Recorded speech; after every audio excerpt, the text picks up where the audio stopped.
Okay, here's my audience.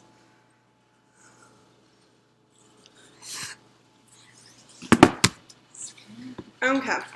It was just a torn ACL or a broken bone. The doctors prescribed the pain medication, so it must be safe. People never think they're going to form an addiction, especially when the doctor is prescribing the medication. Doctors are overprescribing pain medication to patients, leading to addiction. I'm sure many of us here have been prescribed some sort of painkiller for either a broken bone, a surgery, or even getting your wisdom teeth out. I know I have, and with this, I always have extra painkillers laying around the house then. My brother has also been prescribed too many pain meds, but the difference between my brother and I is he did not stop taking the painkillers, which formed an addiction. Doctors are overprescribing painkillers and they need to stop. They should give enough for 2 to 3 days, or depending on what kind of reason they are prescribing them for, so only the first few days with the maximum amount of pain. They have the strong painkillers.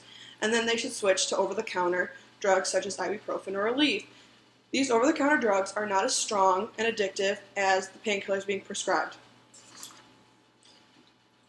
Doctors are overprescribing painkillers, which is leading to prescription drug abuse, some cases leading to heroin addiction, and then with both, sometimes drug overdose.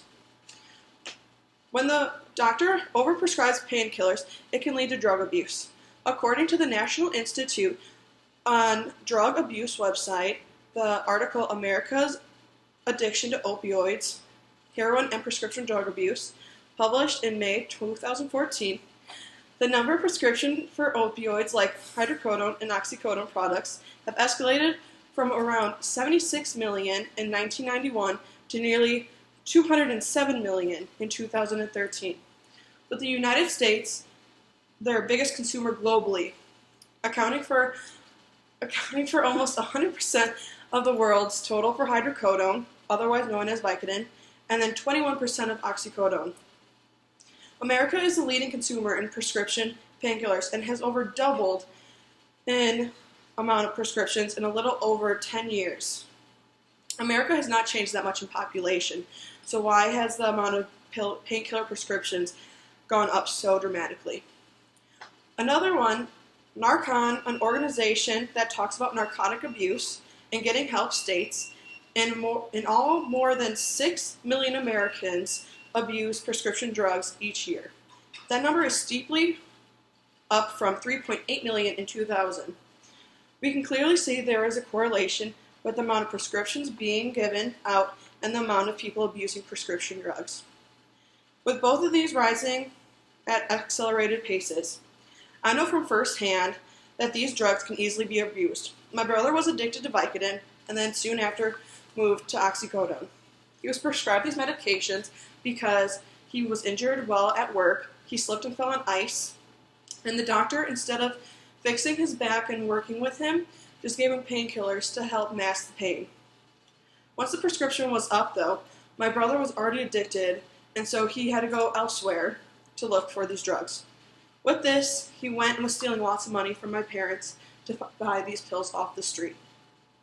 In a way, it was a blessing, though, because my parents were able to find out that their money was disappearing rapidly and were able to help him and get my brother clean. My brother has now been clean for 7 years. Not everyone is as lucky as my brother, though. My brother's best friend was also fighting the addiction with my brother, but my brother's friend could not get clean, and soon after went for something that was stronger and would fill his need for the addiction.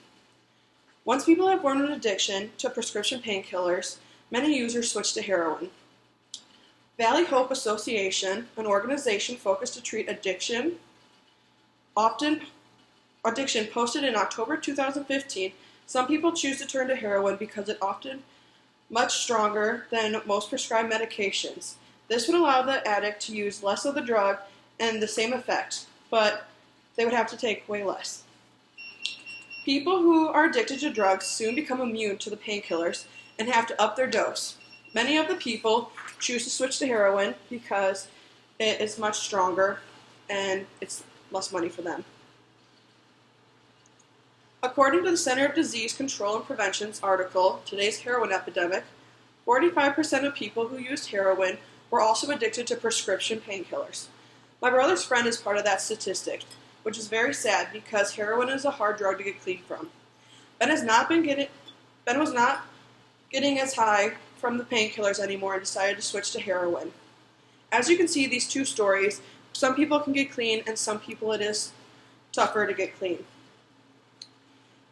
This leads to the topic, people controlling themselves and choosing to be clean or be an addict. Many people will say that addicts have the choice and they can get clean or choose not to do the drugs they are doing. It is true. People can be aware of what drugs they are taking and what drugs are addictive and how much they are taking of it. Since my brother's incident, my mom has been very cautious about all these painkillers. We usually opt off to not get the prescription painkillers and try and just do over-the-counter drugs. And if need be, we have it for as minimal as possible and then destroy the prescription. But it is not as easy as that. It's really tough to get clean. There are people who are addicts that say addicts choose to keep taking the drug and they can stop whenever they can. These addicts do try to become clean and get help, but addicts are very hard to overcome. People need lots of support from their family and others around them. Ben went to rehabs and halfway houses, you name it, and Ben's family tried it. My mom's one best friend is a drug and alcohol counselor and told us when trying to get clean, you need to refrain from drinking alcohol, cut people out of your life that may help you relapse, and go to AA support groups.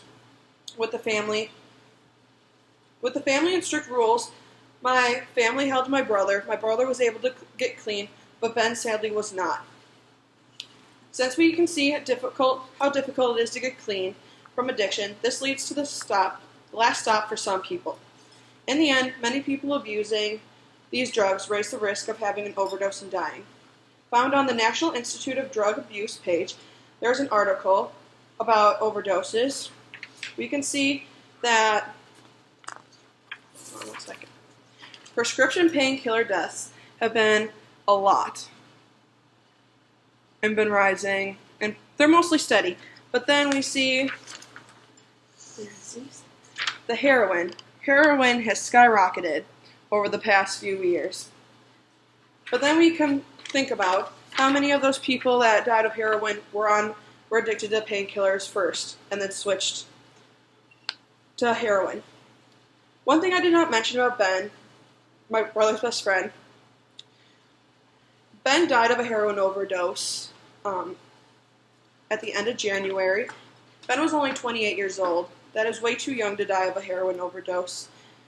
Ben was prescribed Vicodin for a torn ACL surgery. Ben was a great kid, a good student, played soccer in high school and college.